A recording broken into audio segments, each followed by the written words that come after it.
A very good evening to you, ladies and gentlemen, and a warm welcome to The Point.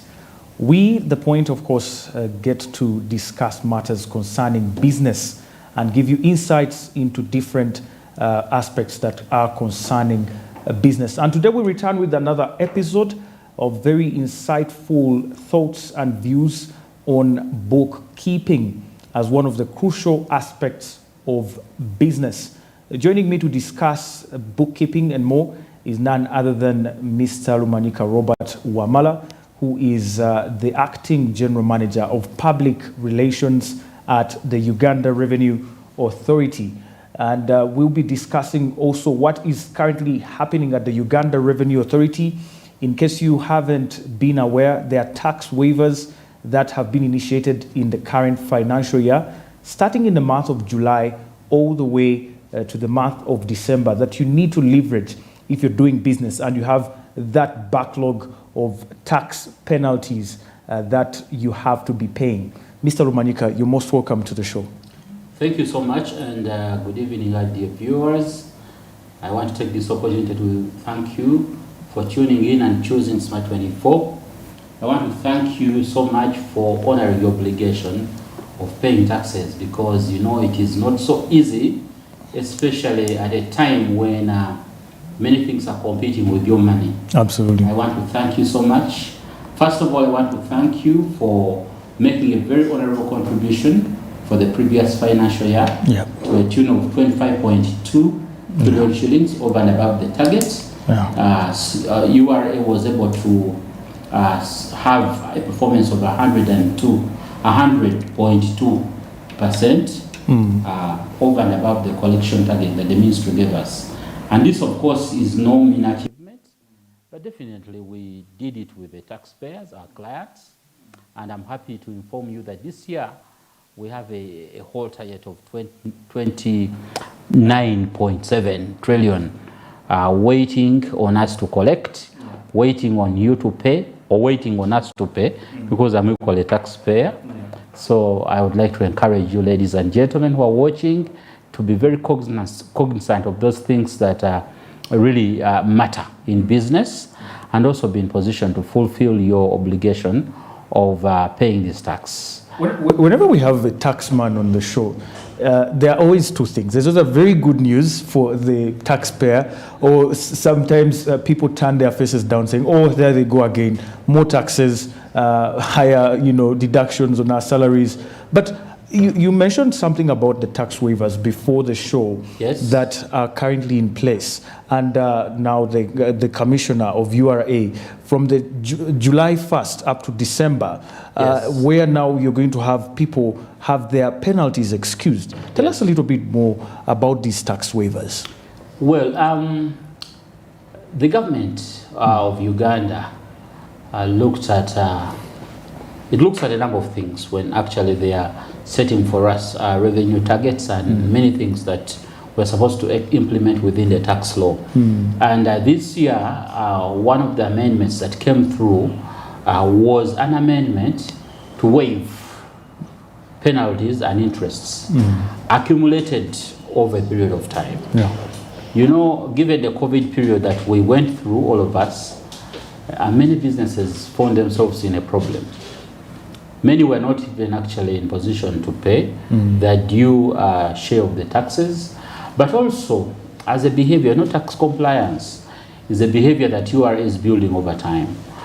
So as we build the compliance, you find that there are many of our people who would like to be compliant, but then they tell you there is a backlog.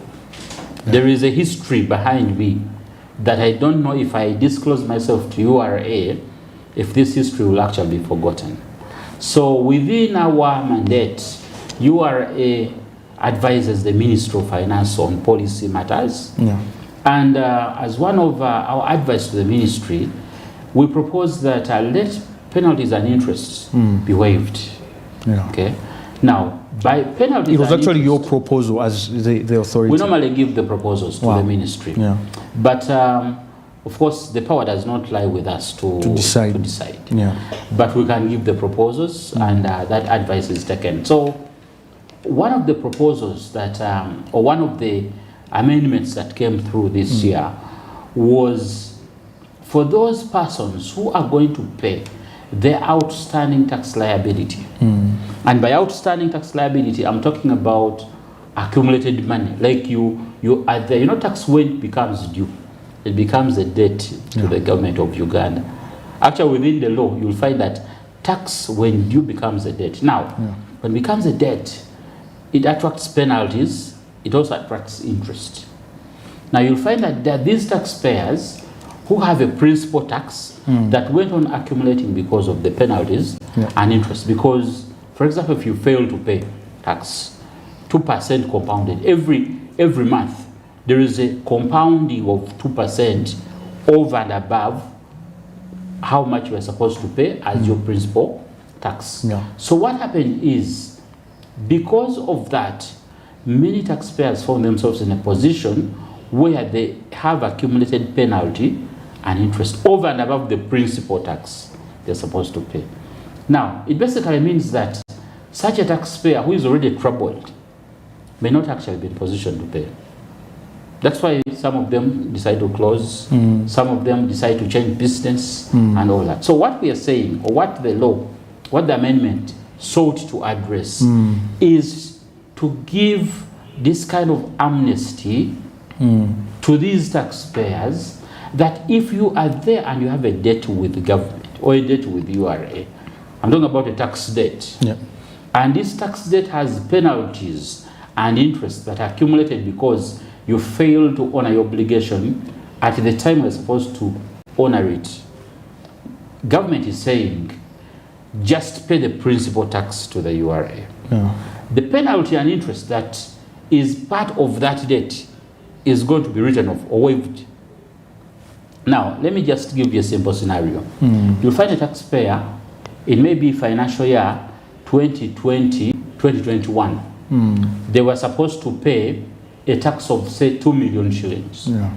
But along the way, because they did not pay, there is accumulated interest and penalty of maybe 5 million, making a total payable to URA to be 7 million. Now, out of the 7 million, there is 2 million that is the principal, and actually your ledger, tax ledger will show it. 2 million is the principal. 5 million is penalty and interest, because every month a tax remains outstanding. There is interest and penalty that accrues. So what government has done is that if you are in that position, like that example I've given you, you'll only pay the 2 million, and then the 5 million will be written off, as in the penalty and interest has been forgiven. Yes. But on condition that you've paid the principal. You pay the principal. That's the and the window within which you're supposed to do this is 6 months. That started on July 1, ending on 31st of December. That is why for every platform we get to speak to the taxpayer, we tell them to utilize this window, because the window is for a limited time only, and is subject to you having paid the principal. So we advise you, if you have accumulated debt with government or with URA, just come, let's check out your tax ledger, see how much the principal is, clear off the principal, the penalty and interest will be waived, and we begin on a new page, meaning that you'll save a lot of money that you would have paid.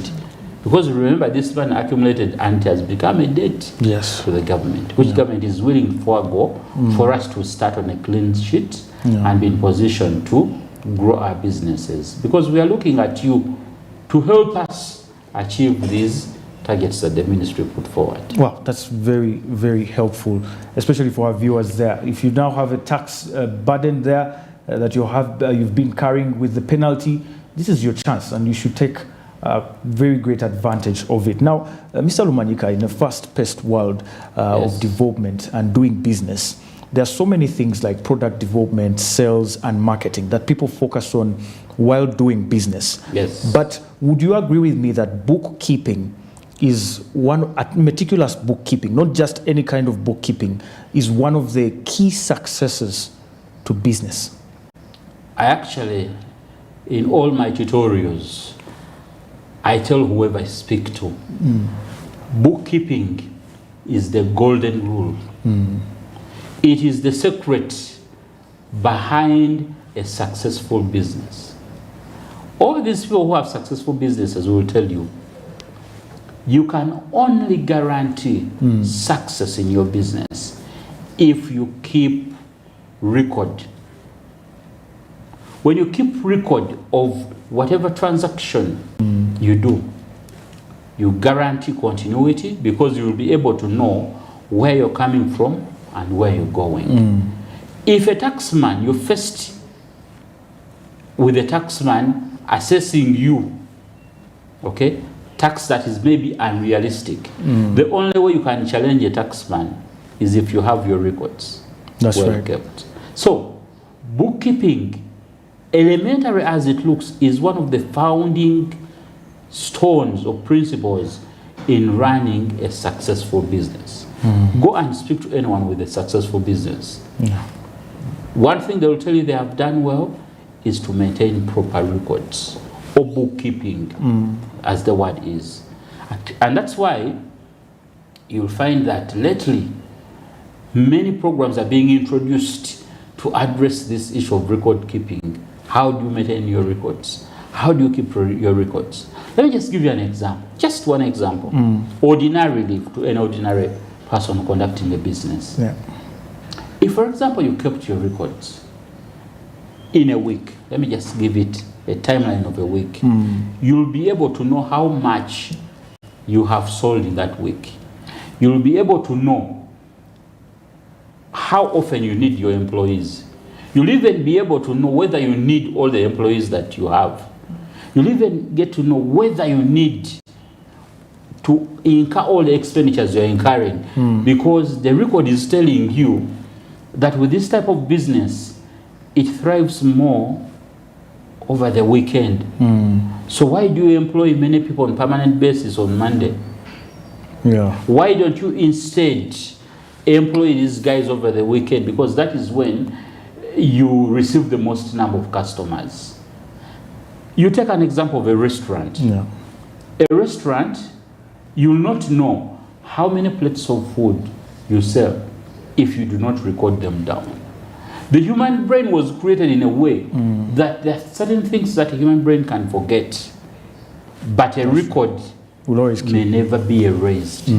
So that is how important bookkeeping or record keeping is. And that is why, as the URA, yes, we require to have the proper books, but then it is not our responsibility to teach you how to keep records. But we can dedicate an entire show to show you the importance. We have even come up with systems to help you with the record keeping. It basically means that record keeping is a golden rule, or it is a founding stone for a successful business. And a successful business is tax compliant. Definitely, but it also enhances your tax compliance. That's right. Because if you do not maintain the adequate records, definitely, you won't be even able to calculate the would-be taxes. That's right. You'll be guessing. I normally meet I operate some small businesses downtown. You meet these guys and they see you recording in the book. Then they ask you, man, why are you wasting a lot of time? Not knowing that with the record, even if I passed on now, the person who succeeds my business will be able to know which people are owing me money. That's right. Which people am I owing money? If I have a loan with the bank, is it recorded? If I have expenditures that I'm incurring, are they known? If I have employees, are they known? If I have agreements, do I have the agreements? Are they known?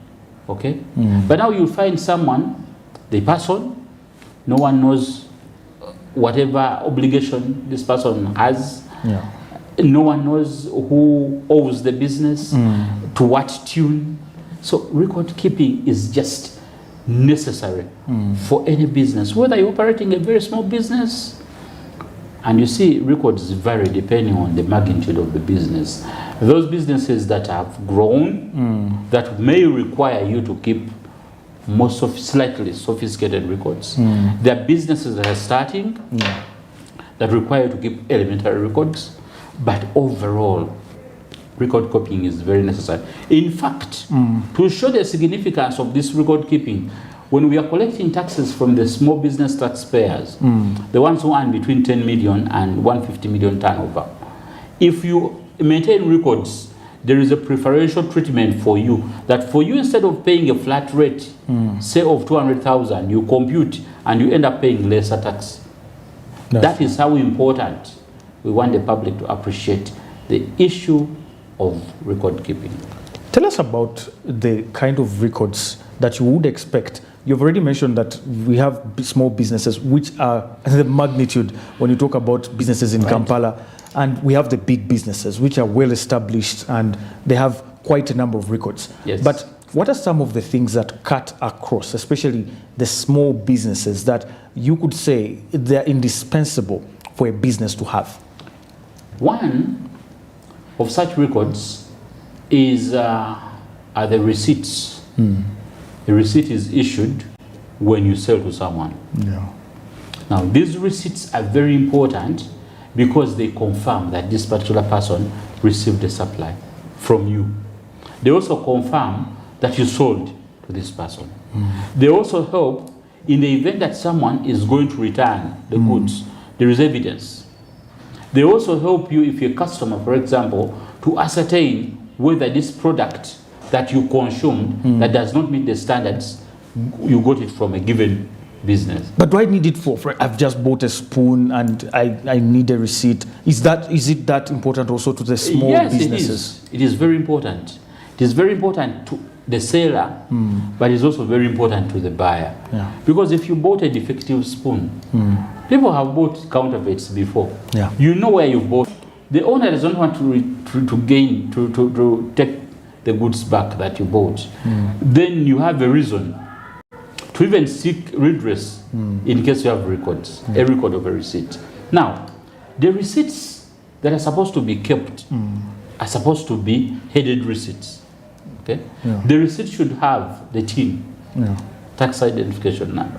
The receipt should have the place, the physical place of the person who is selling you. Not just getting a cash sale receipt. The receipts are supposed to be serialized to know which receipt was issued earlier than the other. Yeah. Now, lately, we have introduced a system called Electronic Fiscal Receipting and Invoicing System, IFRIS. Yeah. Now, for those persons who are registered or who are required to register for VAT, you know, these are two things. You are either registered or you are required. If you're required to register for VAT, then that means you are a taxable person. You're a VATable person.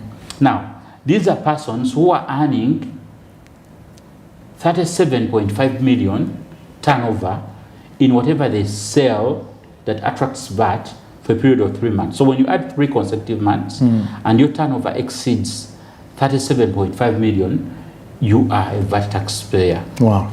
Because you are required to register.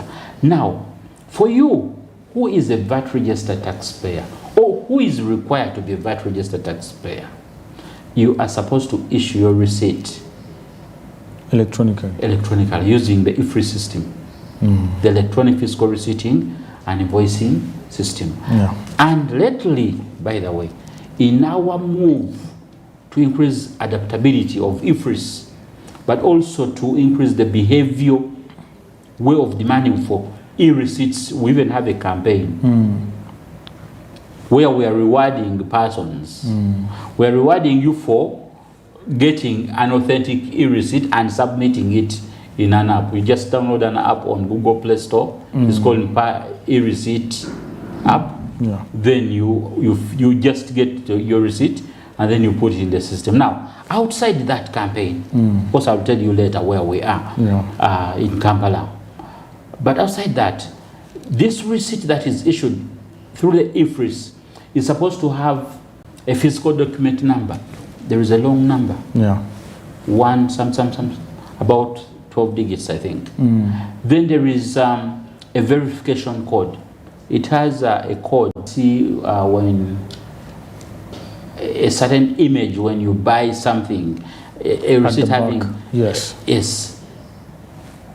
is supposed to have a physical document number. It's supposed to have a verification code. It's supposed to also have that that QR code, that image. Sort of magnetic ink characters. Exactly. So that is the type of receipt you're supposed to issue it to the taxpayer. And this e-receipt that you're supposed to issue is supposed to have the three features that I already talked about, but it is also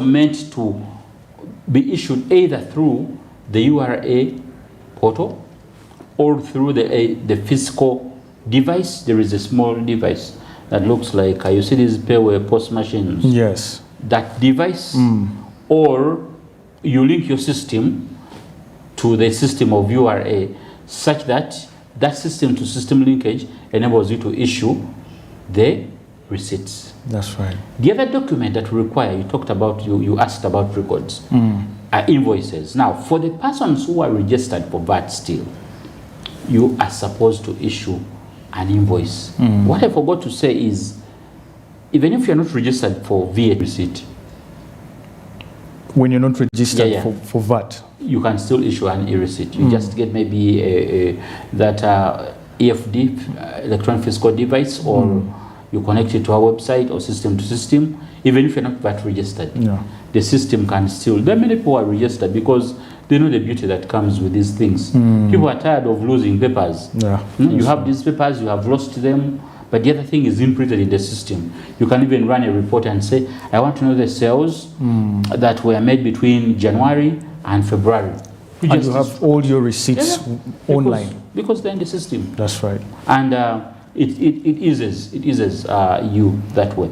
But for electronic invoices, you are strictly supposed to be a VAT registered taxpayer for you to issue that invoice. So it is another document that is required, or another record. So this electronic invoice is also an initiative URA has taken on? Yes. Wow. It also comes through the IFRIS system. Yes. So the IFRIS system can issue you with an e-receipt or an invoice. Invoice for only those that are VAT registered so far. Okay. We are about to expand the horizon, but so far we are looking at the VAT registered taxpayers. The other record that you need to have or to keep is the payroll. If you have employees, keep a payroll. Let us know how much each person earns. Do you know when you're going to account for your taxes at the end of the year, wages or salaries are part of the expenditures that you actually deduct from the income that you've earned. Now, the only way the taxman can prove that these wages were actually paid is if you have a payroll. People only talk of government payroll. They don't know if private business have payrolls. And it's a simple thing, simple document that you maintain. It can even be an Excel sheet that contains Robert Wamala is being paid 2 million every month. A payroll, as simple as that. You need to have appointment letters issued. Don't give someone a job and you don't have any record. Appointment letters. Because you see, these things actually turn around. If, for example, someone says, I was employed with that company. I've seen people who begin saying, I was employed with that company employed me, didn't pay me. The only way to prove is when they were issued appointment letters. And job descriptions. All those things. You need to have, if you're a slightly big company, you need to have financial statements. Now, financial statements include the statement of profit or loss to ascertain how you're making these sales and maybe cost of sales, then what you arrive at as the profit in and out, statement of financial position. You are showing the assets, the liabilities of the company, and all those things that come with. Then, if you operate a business and it is above 500 million turnover, now for you are supposed to keep these financial statements, but they're supposed to be audited. So you need to get a firm that can audit your books. An external auditor. Exactly, because URA would like to see your accounts, but these accounts should be audited accounts. Yes. But that comes to a company that is slightly now above the normal companies. That's about 500 million turnover. The other records, stock records, if you have stock, receipt books, asset registers, things like debtors and creditors, you need to keep a list of the debtors and creditors. If, for example, someone returns items, you are supposed to issue them with a credit note. Yeah. If you have items returned to you, they issue with a debit note. So these normal things that we use, or records that we use, bank statements, any form of record that touches your business is supposed to be kept. And supposed to be adequately kept. And it's supposed to be kept in a proper way. It's supposed to be kept. That's why you see with the IFRS now, we are looking at a scenario where in future, people will not even need to file no paper. returns. Yes. They'll just get whatever you have put within the system will be pre-filled and the return will be issued. So records are very important. But even you who is just starting, you have a small business within your garage, get a counter book for starters. That's right. Show that I sold this number of items, I bought this number of items, at least the elementary record. Because according to the law, if you interface with the taxman, the onus of proving that an assessment issued to you is excessive is when you provide a record. Thank you so much, Mr. Rumanyika. We have to take a very short breather right now. We're still talking bookkeeping. When we return from the break, we have quite a number of questions that sometimes you ask about, bookkeeping and also deductible allowances and expendable. We're going to be answering some of those and also some of the legal consequences of not complying with good bookkeeping. My name is Anthony. Stay with us. We'll return shortly.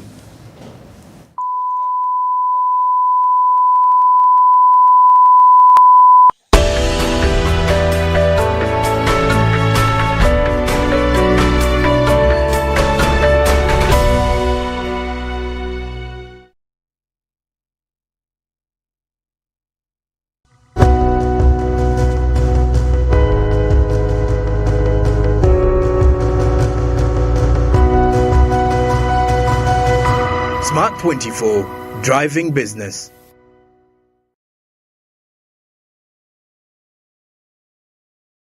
Waliwo abagamba nti okuyiiya emizannyo si muzannyo, olina okwewaayo n'okukkiririza ennyo mu ky'oyiiya. Olina okubaayo n'omuntu akuyambako.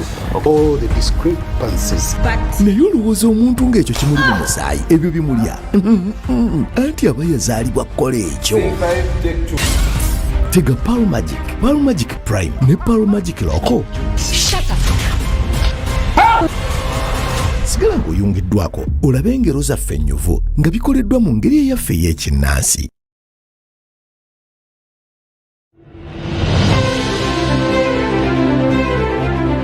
And in talking news, MTN has improved on their data voice bundles. You can now call across all networks for the same price. We've talked to several eyewitnesses on the ground, and this is what one of them had to say.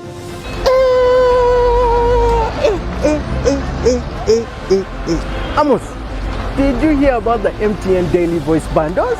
So, to join many more other Ugandans enjoying these MTN daily voice bundles, dial *100 *21# or use the My MTN app to start enjoying.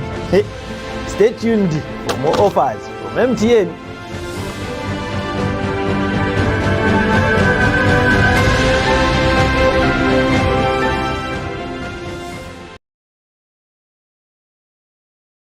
Say goodbye to paperwork and travel costs. Now every MTN customer can register to invest in securities anytime and anywhere with Zabu in a few simple steps. Step 1. Dial *292#. Step 2. Select option 1. Register with Zabu. Step 3. Enter your full names. Step 4. Enter your national identification number. Step 5. Enter your national identification card number. In 24 hours, you will receive an SMS confirming your registration. Congratulations, you are now ready to invest.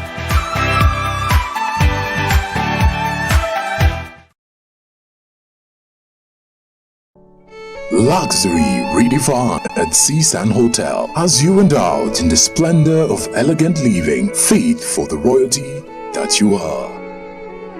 Step into comfort, pampering and blissful customer-centric service as you select from our range of comfy, exquisite living quarters furnished to meet with your royal preference.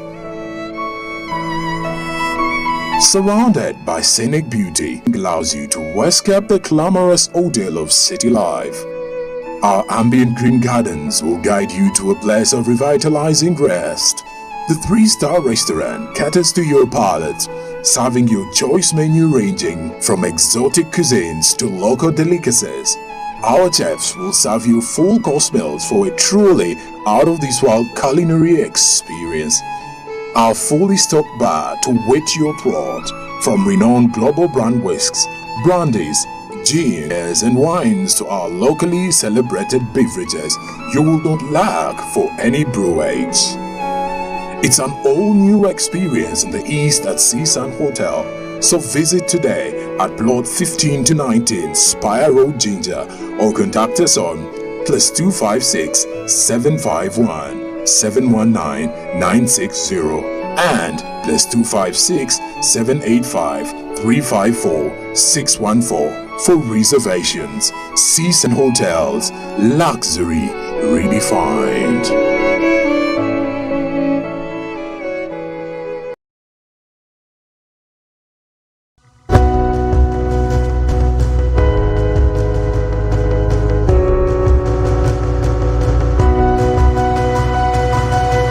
Smart 24, driving business.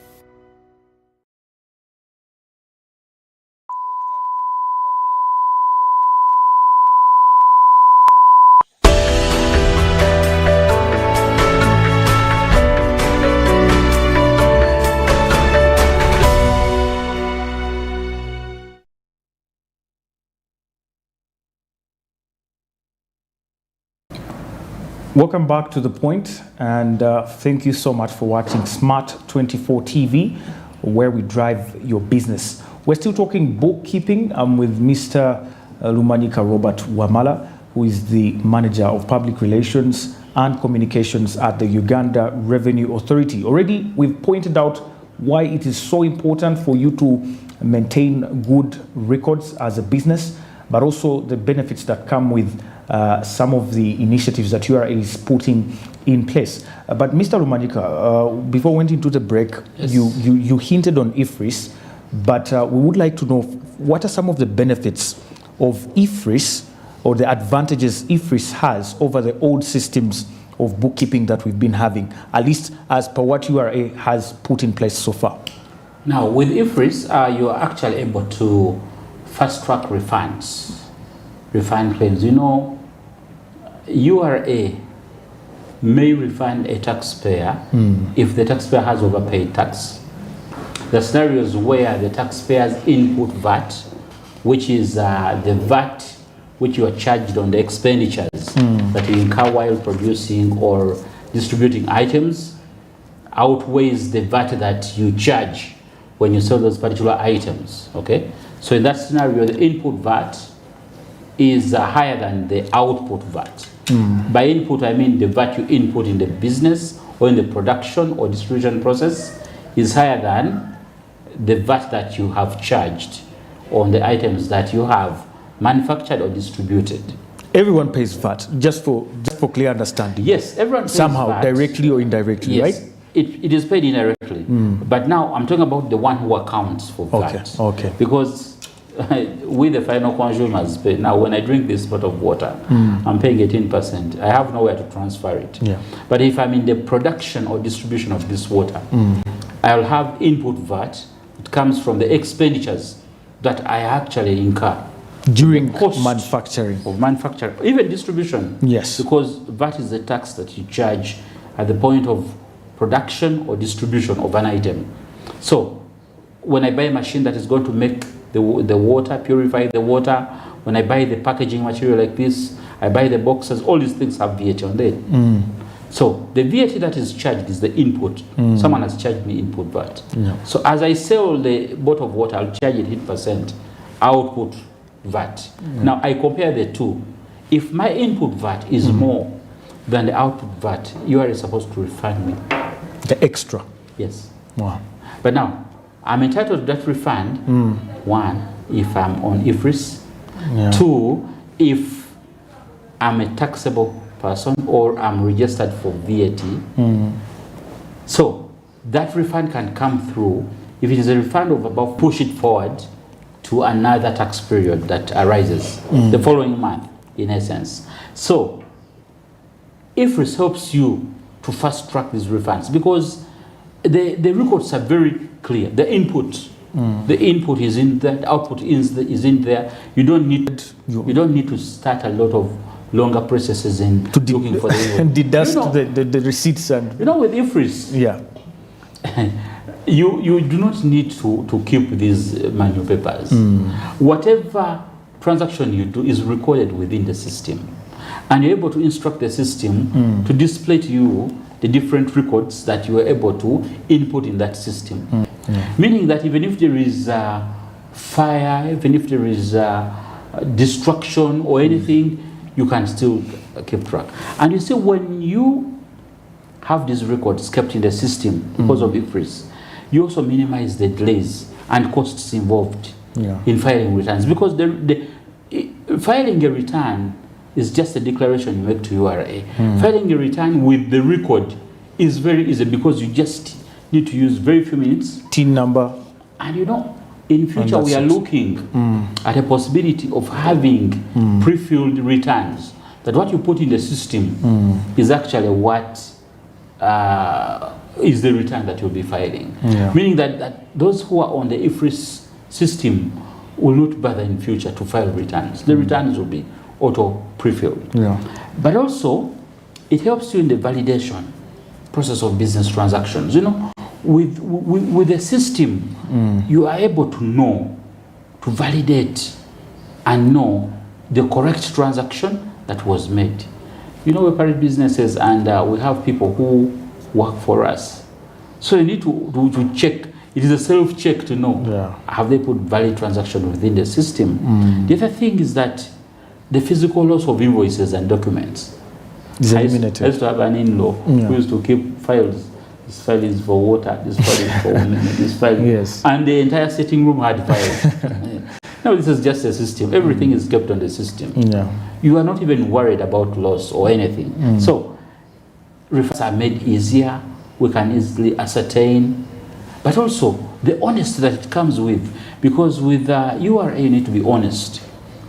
Because when you're honest, there are many things that you'll be able to benefit from as a taxpayer. A honest taxpayer can easily get a tax clearance certificate. A honest taxpayer is not disturbed.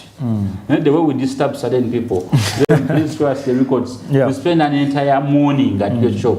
Now look at the number of customers you will lose when URA tells you, because of your records are not so systematic, please come to the URA. You have to close shop. You have to close. At that point in time is when your biggest customer of the day has come in and you lose that deal. And then they tell him, that guy does not honor their taxes very well. They have gone to URA, okay? Because probably maybe URA put a seal on your premise.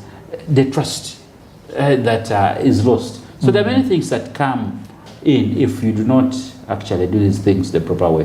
So IFRS comes in to arrest all those things, arrest the fears, arrest all the issues that may come with, maybe associated with lack of proper. It's a high-tech kind of solution. Gone are the days where we're doing things in a manual. We are into an electronic way where you can just instruct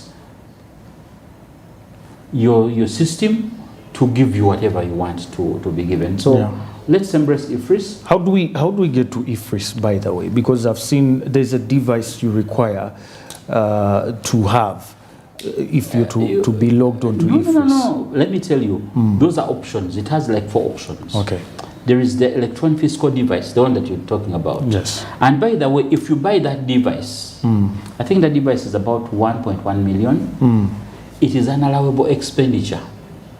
As in, that means it's deductible. As in, you deduct it from your income. So that means you're not making a loss on purchase of that. Yeah. But if you do not use the electronic physical device, you can use the URA portal. The URA website has an e-freeze function. You go to the menu bar, and on the menu bar there is e-invoicing. So you just click e-invoicing, okay? When you open the e-invoicing, you're able to stock in the items, you're able to sell using we have put for you a portal. So you don't need to buy the machine. If you don't have the money, you can use the web portal. The website of URA to transact on the website. Wow. So that means... And that's open to all businesses? Every business. Wow. As long as you're willing, especially if you are not required to be a VAT taxpayer, you can still use the e-freeze invoice, the e-freeze system to be able to issue receipts to your taxpayers or to your clients. Wow, interesting. Talking about what are some of the legal consequences, so to say, for or inaccurate bookkeeping? Because I know there are people who will still not follow the advice after you giving them all this wonderful knowledge about bookkeeping. What could be some of the consequences? Before I actually get to the consequences, the legal requirement is, because it ties into the consequence, the legal requirement is you're supposed to keep records for a period of at least 5 years. Okay. But where there is an ongoing audit, for example, we are auditing a taxpayer, you keep records for as long as the audit is still ongoing. Okay? So you're not supposed to say after 5 years, they may destroy. But it's also not good to destroy records, because records actually, when you go to modern countries, records are put in a museum for people to know where they came from and where they're going.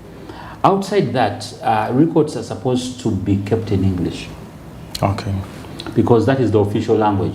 Yes. I know people might ask why English. It is the official language of the country. In case you opt to keep records in another language, and URA may require those records, okay? We do not deny you from keeping records in your mother language. The cost of translation of those documents will be on your side to put them in a proper language that is acceptable.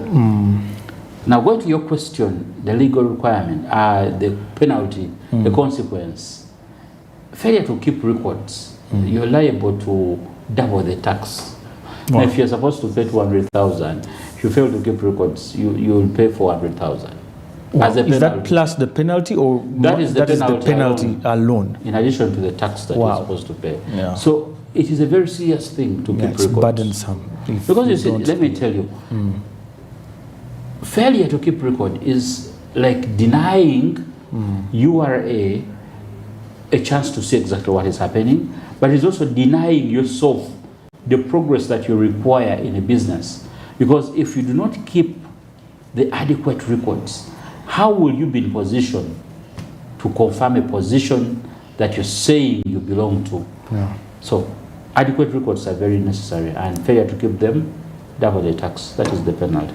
Talk about, there's a question online. Someone was asking about how you calculate the profit after tax and the profit before tax. What are some of those deductions you make off the incomes, and what are some of those that are not allowable to be made off the incomes before taxing? Normally what happens is, when you operate a business, your business makes income or sales. Now when you sell, and when I talk about a sale, even those who are in the service sector, you make sales. When you sell out a room and someone comes and occupies it, you have made a sale, or you have an income out of the room that you gave out. So you get your income. Now, before you tax that income, the law provides for allowable deductions, allowable expenses. Now, let me just give a scenario of a school, for example. You operate a school, and then your income is obtained through say tuition or school fees. So every child pays 1 million shillings, and you have about 1,000 children. Okay, that is around. That's around 1 billion. 1 billion. Yes. That's around 1 billion actually. So 1B is the income that you have made. You'll find that you have expenditures. Because as this money is paid to you, there are expenditures that arise, okay, that must eat away part of the money that you earn. That's right. For you to be able to continue functioning or operations to continue ongoing in a school. Now, you'll find that a school will have to hire workers, ranging from teaching and non-teaching staff. Yeah. These guys in the kitchen, the matrons, and all those people, they are paid salaries. So before you count your 1 billion, you know there are expenditures to make. Yeah.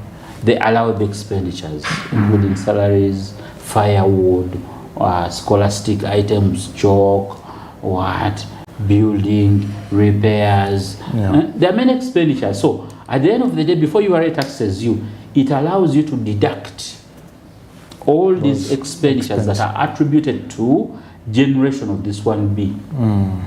Now, the problem comes in, and where you asked allowable and non-allowable, comes in when the proprietor of the school decides to do certain things that are not directly contributing to the generation of the 1 billion. For example, you decide to throw a party for the teachers. Maybe students have passed. Team cohesion, students have passed. Yes. So you buy bulls. I normally see these things. Buy bulls and then people are celebrating, you take them to the beach. Now that expenditure there, yes, it is an expenditure by the way. And it's very important because you actually are motivating these guys. But in the eyes of URA, it is not contributing directly to the income that you are generating as a school. So such an expenditure will not be allowable. So it becomes a non-allowable expenditure or deduction. Now going to your question, sales or income minus allowable expenditures or expenditures that lead to the generation of that income lead to the profit before tax. Yeah. Now the profit before tax is that profit that you have not taxed yet. So you'll tax the profit now. Yes. Now when you tax the profit, if it is a company, we look at 30%. If it is an individual, we go through the rates, rates and brackets for the different bands. Yes. We have bands within which we. So if we take an example of a company, you tax the profit 30%, and then you arrive at the profit after tax. Now it depends. If it's a business that has shareholders, that is the profit you actually distribute yourselves with.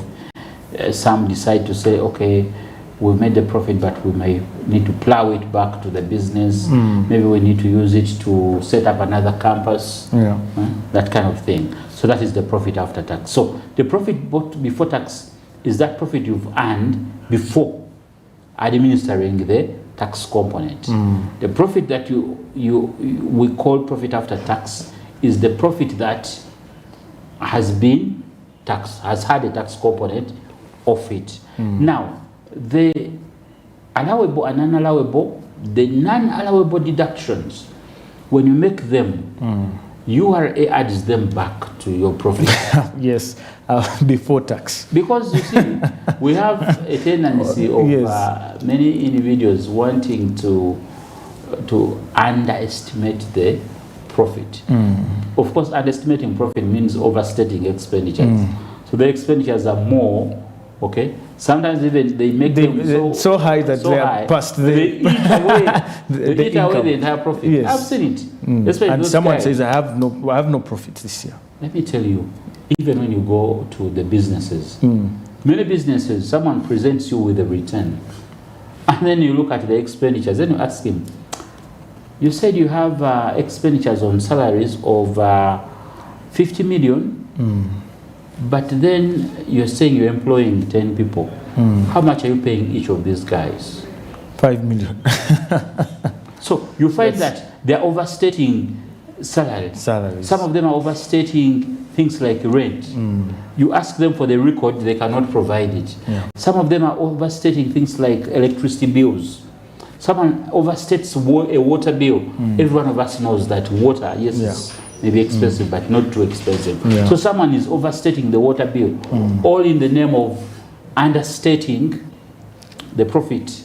Now what we do is that we get the non-allowable deductions. You add them to add the them profit.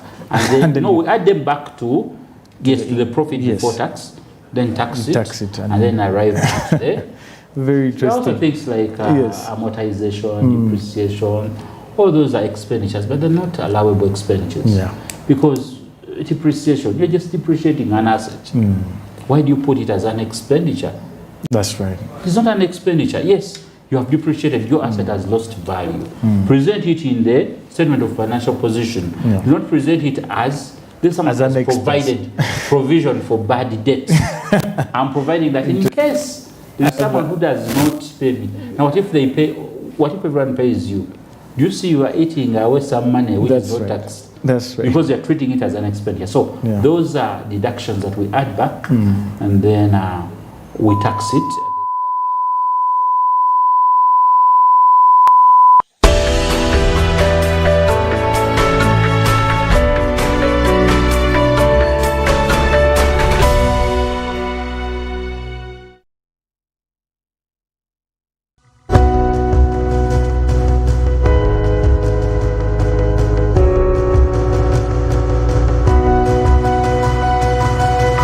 Smart 24, driving business.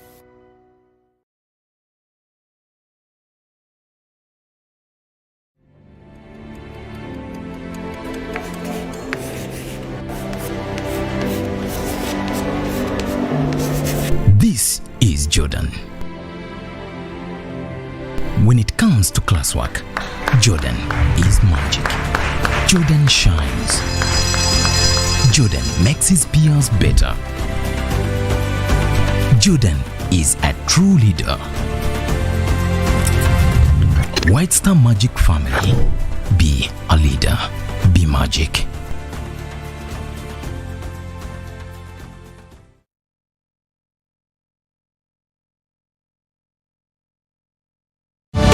yogera n'eddembe weefunire MTN Freedom Bundles ezitaliiko kkomo nyiga star emu noti star 2 oba kozesa my MTN app ofune bando bweziti endala awamu tewali kitulema.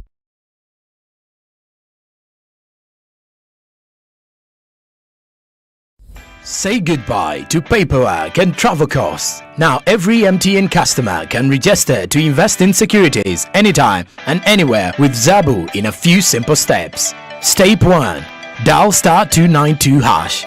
Step 2. Select option 1. Register with Zabu. Step 3. Enter your full names. Step 4. Enter your national identification number. Step 5. Enter your national identification card number. In 24 hours, you will receive an SMS confirming your registration. Congratulations, you are now ready to invest.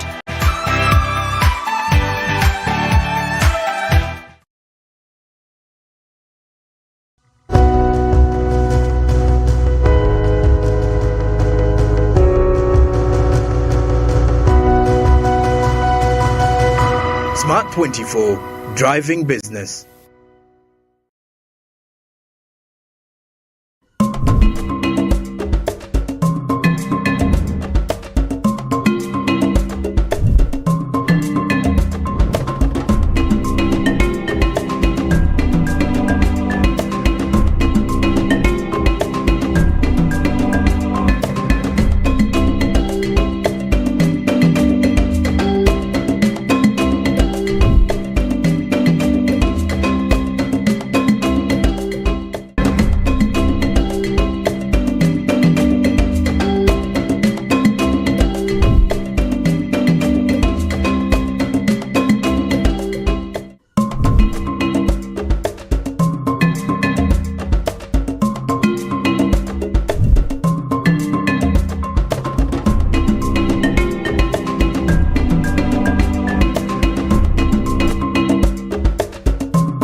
to thank you for joining us